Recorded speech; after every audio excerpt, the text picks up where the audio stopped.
¿Qué tal? ¿Cómo están? Muy buenas noches, les habla Marian de la Fuente. Venezuela, Cuba, Nicaragua, Honduras, todos estos regímenes socialistas, comunistas y los que están además en vías de convertirse siguen a día de hoy adoctrinando peligrosamente a nuestros niños y enamorando a nuestros jóvenes con falsas ideologías desde las mismísimas escuelas y universidades en las que comienzan a sembrar la semilla del comunismo, adoctrinando conciencias y sometiendo voluntades a esas llamadas generaciones de relevo. Porque nada más fácil que entrar en la mente de un pequeño o seducir con mentiras a un joven, contándoles pasajes falsos de lo que venden como justicia social, su apestosa revolución, o convertirse en ídolos e iconos a asesinos cobarde como ese que llena de boinas y de pósters los anaqueles de tiendas y mercados, muy al estilo del Che.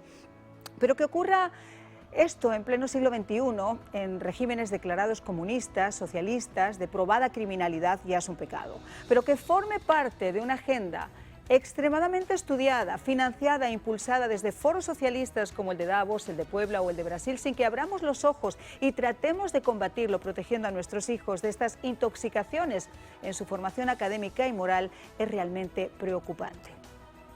Porque lo que están haciendo en todo el mundo, y Estados Unidos obviamente no es una excepción, lo hacen a través de profesores amantes de la revolución, con libros obligados como el Manifiesto Comunista o autores como Marx o Engels, con auditorios en las universidades bautizados con los nombres de estos ilustres individuos y asociaciones universitarias financiadas para mantener viva la revolución. Porque esta ideología caduca solo puede garantizar su supervivencia cambiando la visión del mundo en las mentes de nuestros niños, tratando de tomar control de su educación y alejándonos a nosotros los padres de lo que, lejos de ser una asignatura, son principios y valores morales que nosotros tenemos que darles. ¿Podrían ustedes creerse que en España, hace tan solo unos días, en Leganés, cerca de Madrid, el infame Podemos, de ese Rasputín bolivariano al que le tengo tanto cariño, ustedes saben, de Iglesias, estaba tratando de que las escuelas tomaran el control de la educación sexual de sus hijos, enseñando a las niñas a masturbarse, a que el aborto 1 o 10 veces es una opción válida, que la Virgen María es aberrante porque simboliza el mejor ejemplo de patriarcado, que deberían decidir sobre su preferencia sexual o sobre su propio sexo sin que tengan que intervenir sus padres. Pónganse a pensar.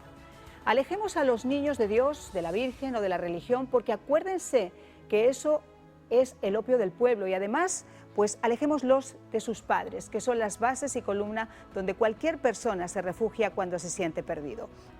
Este panorama no es ficción, está ocurriendo en nuestras escuelas y universidades y hay que frenarlo. Por eso hoy celebramos la aprobación final en el Pleno del Senado del proyecto de educación anticomunista en las secundarias de la Florida. Una ley que va a entrar en vigor el 1 de junio y que es una pieza angular de la defensa de nuestra democracia. Así comenzamos el espejo.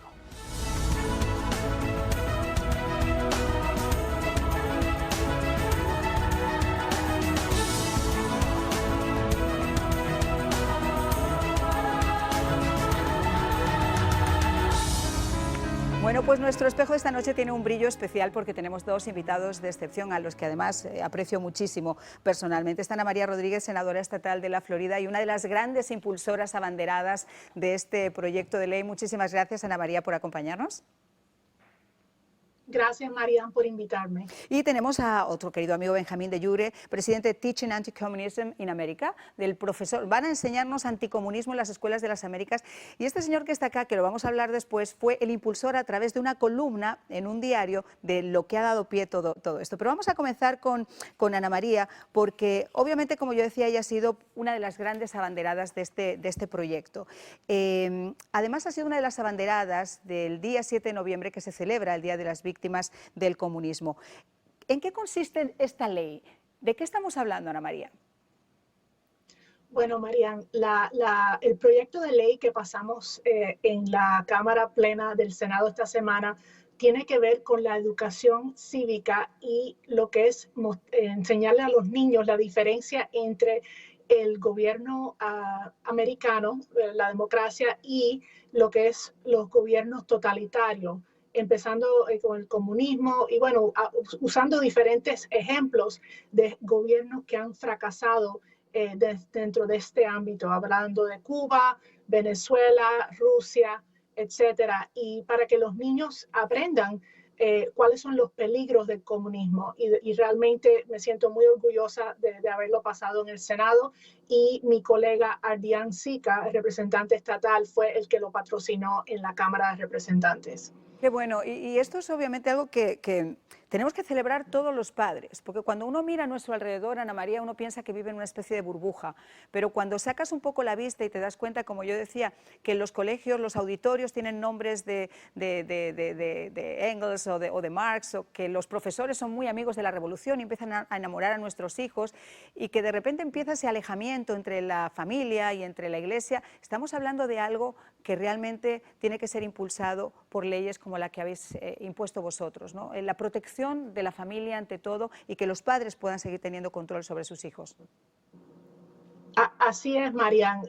Por mucho que uno como padre de familia enseña a los hijos los peligros del comunismo, ¿qué es lo que pasa? Que cuando llegan a la escuela, si los maestros son izquierdistas, como acabas de mencionar, y personas que tienen tendencias liberales y tendencias comunistas, ellos tienen la habilidad de, que la agenda educacional lleve un rumbo mucho más liberal que lo que queremos enseñarle a los niños a través de este proyecto de ley, que, como repito, es algo muy positivo y es algo de verdad excepcional, y algo que va a ser un modelo para todos los estados en los Estados Unidos. Fíjate que yo tengo una encuesta que dice que 1 de cada 3 millennials en los Estados Unidos tiene una imagen favorable del comunismo. Yo creo que este es un dato para que todos tomemos en cuenta, Ana. Y quiero seguir contigo para despedirte pronto, porque sé que tienes que regresar a la reunión.